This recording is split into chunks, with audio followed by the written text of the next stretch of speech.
yield from his citrus groves fall by half. The economic embargo imposed to make Turkish Cypriots accept reunification means he has no markets and no investment. The whole community is suffering because they can't sell to Europe. It is very depressed. They feel isolated from the world. They cannot export. Therefore, they cannot grow because we have a small market. Farming has collapsed. In the villages, there are no jobs. Most men have to cross to the Greek side of the island to look for work. What the Turkish Cypriots want is to be able to trade directly with Europe. After they've voted yes for a united Cyprus in a European Union, they say they shouldn't be punished because the Greek Cypriots voted no. The local packing station sends the fruit to Turkey. Nobody else will trade with the north. The politicians now hope Brussels will treat northern Cyprus as part of the EU. We expect that the European Union will develop economic relations with us, will lift the economic embargoes and will allow the export of our goods to the European Union market. If ports and airports were open to international traffic, it would revitalize trade and tourism. Today, sleepy Famagusta sees only Turkish ships. But if northern Cyprus became self-sufficient, it might no longer want reunion with the south. Some fear too much generosity to the Turkish Cypriots might simply prolong the division of the island. Brian Hanrahan, BBC News, Cyprus. Estee Lauder, one of the best known names in the cosmetic industry, has died. It's believed she was 97. Estee Lauder set up her company after the Second World War. It grew into a multi-billion-pound business. Its products now sold across the world. Now, a great day for Arsenal fans. That and the rest of the sport. Here's Mary Rhodes. Mary. Thanks very much, Matthew. Yes, Arsenal are celebrating their second Premiership title in 3 years. The Gunners needed just a point against North London rivals Tottenham at White Hart Lane, and that's what they got with a 2-2 draw. Arsenal were helped on their way to the title after Newcastle beat Chelsea 2-1 at St James's Park.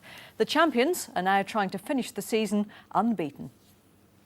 Arsenal's team bus arriving in Tottenham and getting the traditional warm welcome. Spurs fans dreading the prospect that today their fiercest rivals could seal the league title on Tottenham territory. For that to be even possible, it first needed Chelsea to trip up at Newcastle in the early game.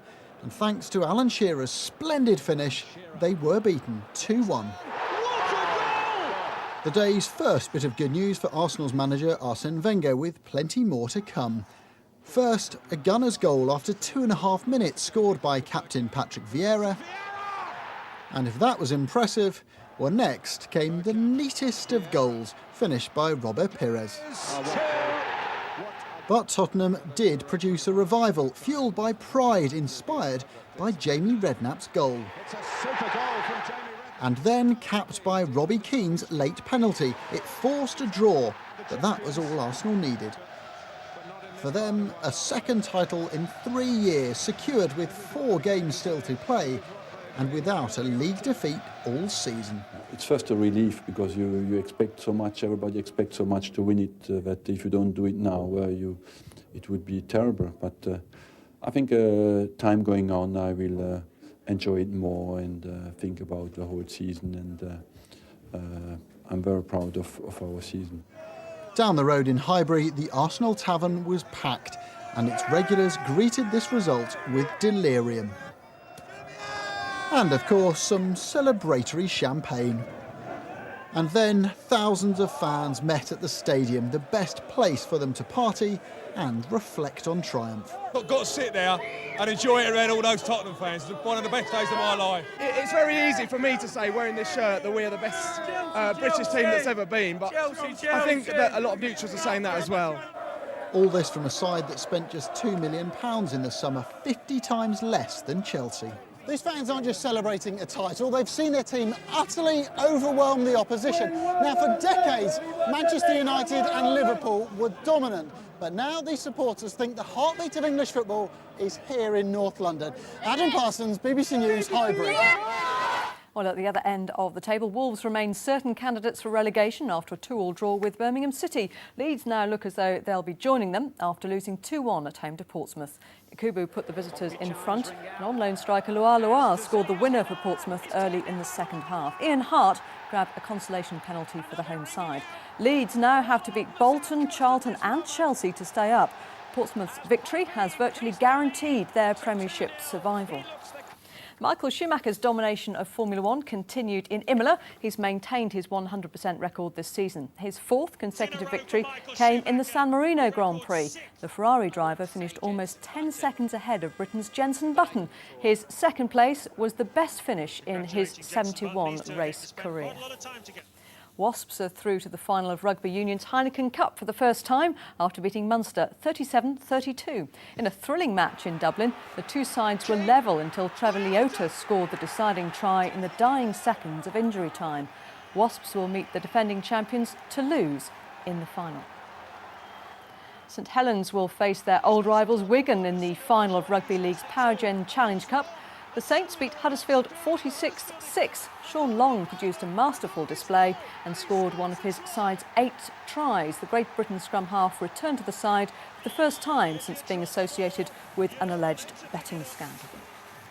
And that's all the sport from me. Matthew. Mary, thanks very much. Now let's get the latest on the weather with Darren Bett. Darren. Thanks very much, Matthew. We're being spoiled again today. A temperature of 22 Celsius, 72 Fahrenheit in the Midlands. It's more like July. But it's back to reality, I think, by the middle of the week. It's gradually going to turn cooler over the next few days. The colours draining away, and by Wednesday, those temperatures are nearer the seasonal average. Turning cooler in part because we're drawing in a north and then a northeasterly wind. That's going to introduce more cloud. It's also going to bring us some wet weather around as well. Now, we've actually seen 1 or 2 showers during this evening lined up across parts of northeast England down into the Midlands. They'll continue to rumble away through much of the night. Otherwise, it's a fine and clear night for the most part. Worth keeping an eye on that cloud, though. That's going to introduce a little rain eventually into Northern Ireland and Western Scotland. Eastern Scotland should be brighter, 1 or 2 showers, and we may begin the day with the odd shower across England and Wales, but otherwise it's a generally sunny start. But we will see the cloud bubbling up much more than today, and that's going to lead us to quite a few showers through the afternoon and evening. The main focus of those across Wales, parts of the Midlands and Northern England, a few of them maybe on the heavy side, a rumble or 2 of thunder. Lovely day though across the south east and East Anglia. It should stay dry and warm here, not quite so warm elsewhere.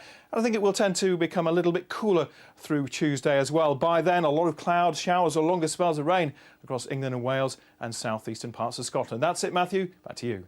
Darren, thanks very much. Well, that's it for now. There'll be news throughout the night over on BBC News 24. But from all of us here, very good night. Good night.